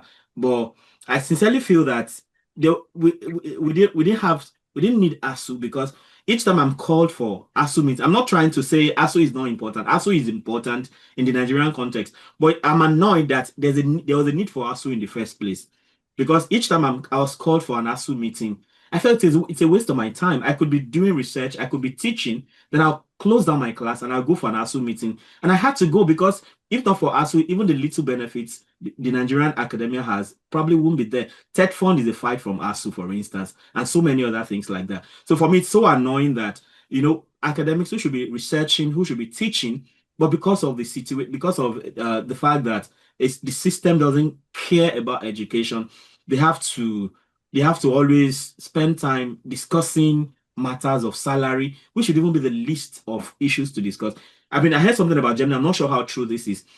That they have a system that as the economy evolves, the salary just evolves with it. So if there's inflation, thankfully, Dr. Balajobi is saying that like, and that I mean, what and this whole idea of okay, you discuss with doctors, you discuss with lecturers, you discuss with this and that. Can we just resolve the matter of salary once and for all? So if there's inflation, let salary adjust accordingly. If there's deflation, can we just have that organic thing? I know sincerely, for my analysis, if I have one word to describe some of what Africa is facing, it's like waste. It's like wasted talents, wasted time. I mean, like I have a YouTube channel. I have more than 1,000 videos on the YouTube channel within the last 1.5 years. If I was in Nigeria, there was no way I would have been able to do that. So I mean, so because the time I would have spent doing that, and now I'm contributing to global knowledge. I mean, what the things I teach, I have people from all over the world that are actually helped by those things. So the same me would have been in that system, buried, you know, in the midst of attending ASU meeting, you know, and other issues I didn't have to concern myself with. So I really think this is a very serious. Now, I understand that issue of, I mean, before I came to Japan, I was living in a 3-bedroom apartment somewhere in Akure for 130,000 naira per year. So I understand. And here, the cheapest place I've ever lived was like maybe 20,000 yen. 20,000 yen, like nowadays, like 20,000 naira, and that's per month. So multiply that by 12, it's already, I mean, that's even cheap. So if I want to live in a very, you know, sometimes you want to plan and all those things. So if I want to live in some kind of places, maybe I'll be spending like 70,000 yen per month, which is like 700,000 naira per month. So we understand this, but even in that system, people should not. I mean, you can't buy a car if you don't take loan, for instance. Why? So I mean, I think it's more important than it shouldn't, no, only ASU should not be talking about it because the students that are affected they understand what the issue is. So all right, okay, somebody was talking about language. I don't really know what that is about. Don't you think language is a major problem to solve this problem? Now I think the next one, how can diaspora people help? the government to improve in. Okay, I think that was the question Prof threw at us. And sincerely, I can tell you that all of us here, be it Dr. Gbalajobi, Dr. Adejimi, Dr. Fayomi, or me, be or is that how it's said? Like we are doing our bit. For instance, I have scholarship. I think around 2021 or so, I started a scholarship community on WhatsApp. So so that time where you couldn't take more than 256 people. So in one of those groups, I'm trying to see in one of those groups now, in the major group, for instance, we have 940 members, where we share. I mean, it actually, I call it opportunities with EJ. We share opportunities about jobs, about scholarships across the world. And sincerely, I mean, if somebody can still look at scholarship like it's Japa, maybe it's in the long run, right? Even if a Nigerian goes abroad to study and all they do is remit money back home, I think that's part of something. That's still something. And some of us, sincerely, at the drop of a hat, we have seen it in history. When Obasanjo was president, we saw people like Akeolujimi, that foremost diplomat. He came from the US or somewhere to become minister of foreign affairs. In fact, I read about Professor Dr. Konjo-Iweala, and after 2 weeks, President Obasanjo announced her as Minister of Finance, and that's even at the highest level. But we have people like Dr. Oni, who was an orthopedic surgeon I think he's still an orthopedic surgeon at Johns Hopkins University, and he came back to Nigeria to establish something. So even though we are not on ground, sincerely, sometimes I'm even tempted to think that I am more useful to Nigeria now than when I was in Nigeria. Sincerely, I'm sorry, but that's just like what it looks like. Now, I'm not in FUTA, but there are students in FUTA that use my materials because I teach maths, I teach data analysis, I teach data science on my YouTube channel. So all the topics I was taught, all the curriculum, so I now convert them, I now make them into YouTube videos, expanded them, made it more comprehensive than ever before. And now there are students right there in FUTA that use my materials to study for their courses. So for me, I think that's some beautiful contribution. And of course, should I talk about Dr. Gbalajobi, who, I mean, that fight for IELTS, I think it's a big deal. IELTS is expensive. And having a student not need to write that, I think it's a big deal. And then there are other things he's also doing. Imagine he volunteers as a pro bono to teach in Anchor University. And I think I also like the idea of that diaspora bridge or so that Dr. Fayomi talked about. I think that's also a very lovely way. See, when Nigerians are very aggressive online, it's most of the times of course maybe there are very foreign people that say some of those things, but an average Nigerian is so passionate about Nigeria. That's why we can be that aggressive online. It is because we just want the system to work. It is because we want there to be a change. So for those of us here, I can vouch for all of us who are here and are in diaspora.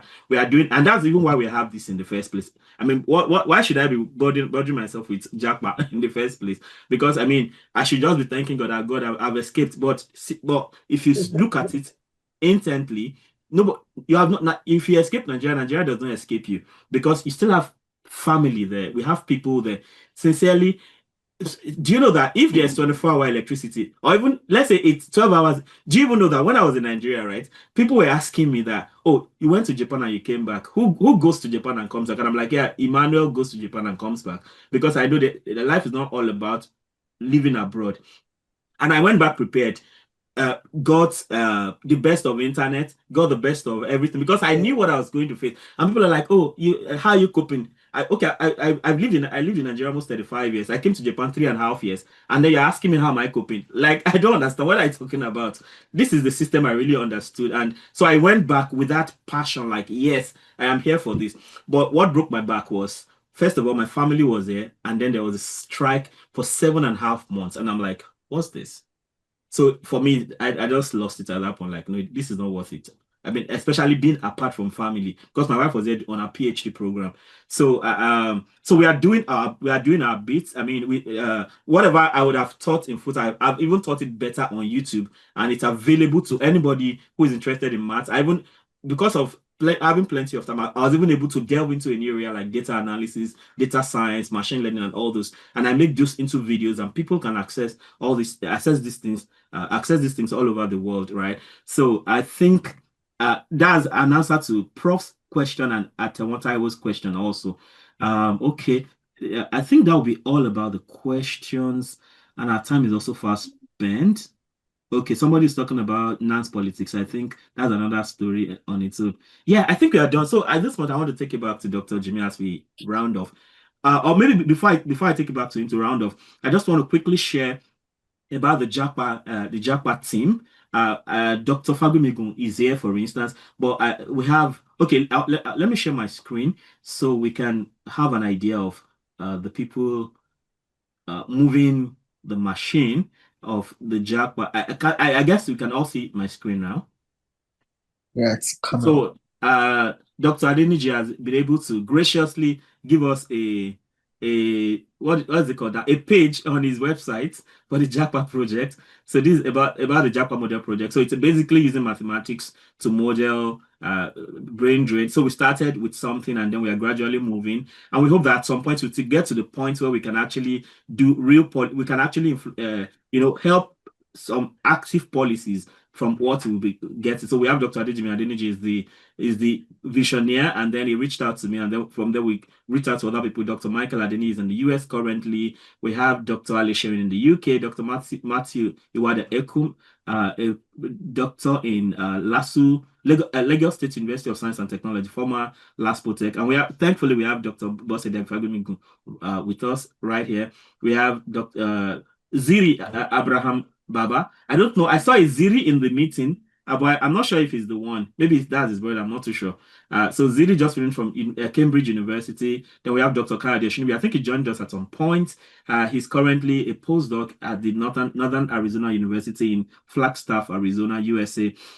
No, we have Dr. Agri Adam. I mean, gracefully joined us. He's a Kenyan, and he's been doing a lot in the team.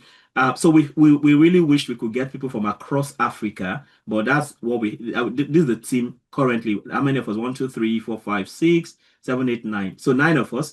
So as we move on, we'll keep expanding and expanding. So I'll stop at this point and take it over to Dr. Jimmy as he rounds off. Thank you so much for listening, Saz and Matt. Thank you very much. I really want to thank you very much, Dr. Dansu. Really appreciate this. Thank you very much to our panelists, Dr. Balaji B, my brother, Dr. Chris. Way back. We're smiling. It's so funny. Like we're in the same residence. We stay on the same floor in South Africa. Interesting. Yeah, very interesting. And thank you we're born again. Yeah, Together. Interesting. We're here again doing it. We're here.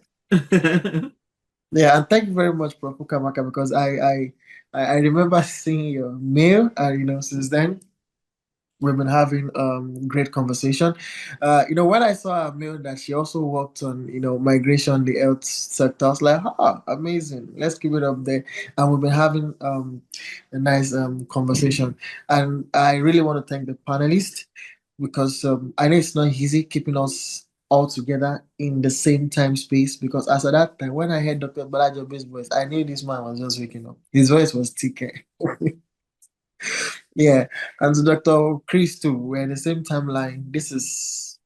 One this is 1 a.m. in the morning.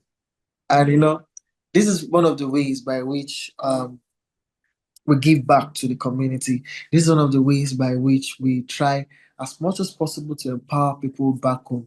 Of course, Dr. Balajobi here knows, Dr. Dansu knows, I'm not even supposed to be awake by 11. Yeah, I had to take permission from the powers that be, but this is the sacrifice we pay. This is what we bring to the table. Sometimes we are not being paid to do this. It's no fun anywhere, but it's just because of the love of what we see, and we've been able to simulate into the future that at least a little fire here, a little flame there, will definitely become a ripple effect that will actually sensitize a whole lot of people. And to be honest, we finding ourselves in this space, it's a whole lot of work.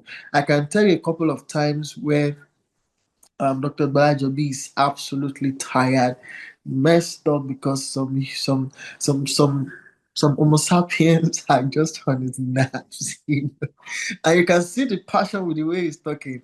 Yeah, and for Dr. Juwon, him being the global NANS president did not just start, because I knew while he was in South Africa, the way he was frontiering, a whole lot of things. We paid a whole lot of sacrifice to get here and also to maintain this space. Dr. Dansu is here. Any little thing like this, I will chat him up. He's one that will tell me that, Gio, calm down, calm down, calm down. And all of these things stems from the fact that we want people to grow. We want to create a platform where people can also become a voice to the voiceless and hope to those who do not even have that opportunity. And we really believe so much that this that we are doing will definitely get to the president. Did I say president? Yes, it will. Maybe a future president is the one with us here. Who knows? Yeah. Yeah, exactly. So perhaps maybe, like I said, we're actually in talk with the Nigerian Immigration Commission, and we are hoping that some of these are talks, when we bring them on board to have this partnership or this collaboration, will definitely help. So thank you very much for taking your time to be here. Thank you very much for using your data and for way that we are spending our sleep. Thank you very much. And thank you, Prof. Ukamaka. Thank you, Dr. Chris. Thank you, Dr. Balajabi. And thank you, Dr. Danzu. And to everybody who made it to this meeting, thank you very much. Once the video is available, we will send the email and the link across board so that we can have access to it. On this note, I don't know if we have one or two things from the panelists or Dr. Danzu. Over to you. We are done. So we've done more than the scheduled time, and we're very sorry for that. It's not our character to take so much of your time. Thank you so much, everybody. Thank you. Have a nice weekend. Bye for now. Thank you.